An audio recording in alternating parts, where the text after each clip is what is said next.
has developed another superweapon that leads the world, that is, the 5-star light nuclear-powered bomber developed by China. Its endurance is almost unlimited, it can circle the Earth for 50 weeks, and the flight time can reach 6 months. Some people say that the advent of this nuclear-powered bomber will change the pattern of the whole world and lead the rise of the entire aviation industry. So how powerful is the nuclear-powered bomber developed by China?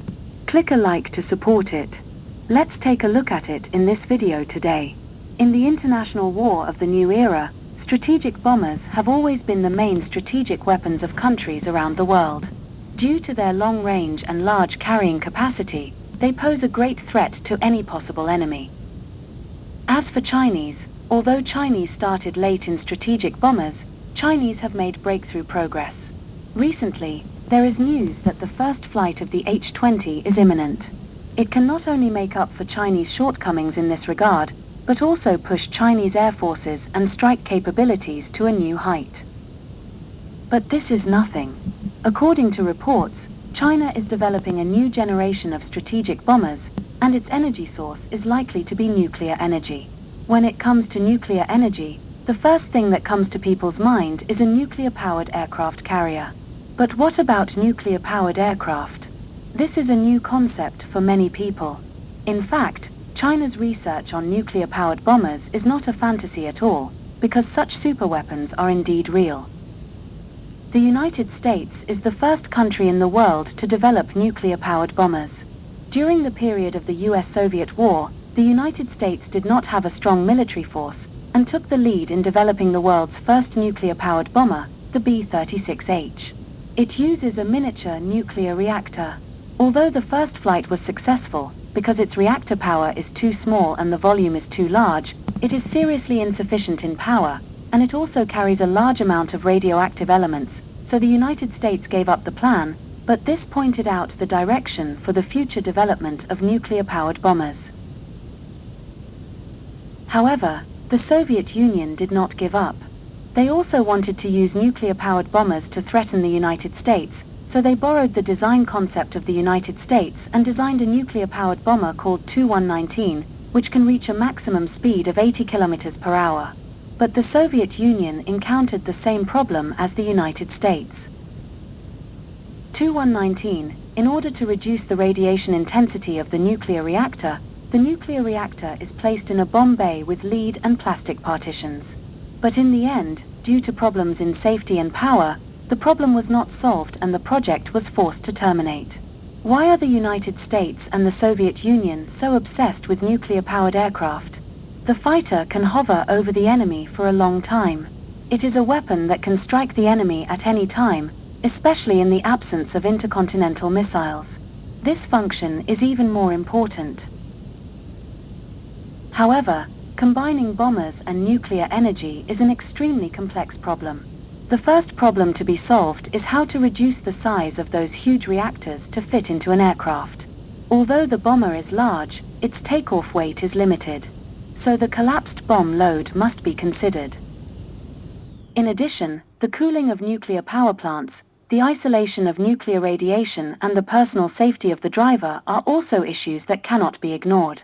Although the size of the bomber seems to be suitable for nuclear power, it is actually a very difficult thing. The first thing to solve is how to reduce the size of the nuclear reactor. The takeoff weight of the aircraft is limited. It is difficult to load such a large reactor. Therefore, if you want to put the reactor into production, you must achieve miniaturization and lightweight. Another problem is the cooling of the reactor. The essence of nuclear energy is to drive by the force generated by heat. Therefore, how to control the temperature and ensure that the reactor does not melt is a very important issue. Although it is relatively cleaner than the nuclear power technology during the Cold War, it is still life-threatening at such a close distance. On the premise of ensuring the safety of the driver, the most basic problem is how to isolate the radiation. China has always attached great importance to it. With Chinese current level of technology, it is entirely possible to miniaturize the reactor and then install it on the aircraft. Some people may say that China's technology in intercontinental missiles is so advanced, why do Chinese still need to study nuclear bombs? Chinese current main nuclear counterattack method is still based on land-based nuclear submarines, and there is no real air nuclear strike capability. If Chinese are really equipped with nuclear-powered bombers, Chinese will have a trinity of nuclear attack capabilities from sea, land, and air.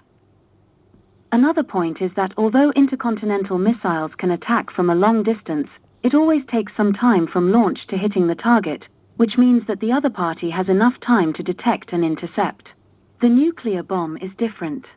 It can lurk in the sky for a long time and may attack it from tens of thousands of meters at any time. In this way, nuclear bomb will not even have time to react when nuclear bomb attacks the opponent, let alone intercept. Although nuclear bomb is very powerful, its danger cannot be denied. This is a strategic weapon and is definitely the opponent's primary target of attack in war. If it is hit and the reactor is damaged, the reaction of the upper layer will be out of control and may even cause explosion, even if it is not directly hit. If it flies in the air for so long, if something unexpected happens, the consequences will be very serious. Unlike nuclear-powered aircraft, when the aircraft is flying at an altitude of tens of thousands of meters, if something happens, humans will not have time to react. Once an accident occurs, it will cause serious pollution to the surrounding environment and even cause radiation to people on the ground. In a sense, a nuclear-powered bomber is a nuclear weapon. China has long recognized the safety and security issues, so it has been committed to developing high-safety, environmentally friendly and efficient high-temperature gas-cooled reactors, Chinese. In this way, even at high temperatures, the reactor core will not melt, thus avoiding nuclear leakage, thus ensuring the safety of the reactor. If this technology can be successfully used, it will greatly enhance Chinese strategic attack capabilities and form a strong deterrent effect on certain enemy countries.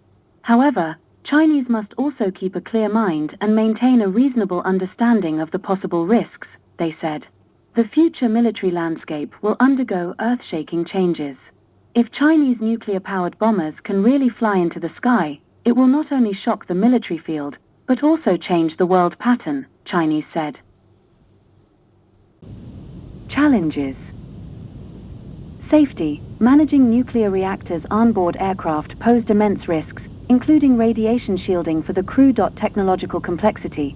Miniaturizing a nuclear reactor to fit into a bomber while maintaining adequate shielding was a significant challenge. Strategic shifts. The advent of intercontinental ballistic missiles, ICBMs, rendered the need for such aircraft less pressing. China is actively developing advanced strategic bombers with nuclear capabilities. H-20 stealth bomber. China is developing the H-20, a long-range stealth bomber intended to enhance its strategic reach. The H-20 is expected to be nuclear-capable, significantly boosting China's air-delivered nuclear deterrent. Recent reports suggest that the H-20's development may be delayed until the 2030s. JHXX tactical stealth bomber. In addition to the H-20, China is reportedly working on the JHXX, a tactical stealth bomber designed for regional power projection. The JHXX is expected to be capable of delivering nuclear weapons, complementing the strategic role of the H-20. H-6 series bombers. China has modernized its Cold War-era H-6 bombers, enhancing their capabilities to carry nuclear and conventional payloads. The latest variants, such as the H-6K and H-6N, have extended ranges and can launch various missiles, including potential nuclear-armed air-launched ballistic missiles. While China is advancing its bomber fleet's nuclear capabilities, but Western media says there is no evidence to suggest the development of nuclear-powered bombers. Now American nuclear experts have to open eyes how China is advancing in nuclear bombers from this Chinese video.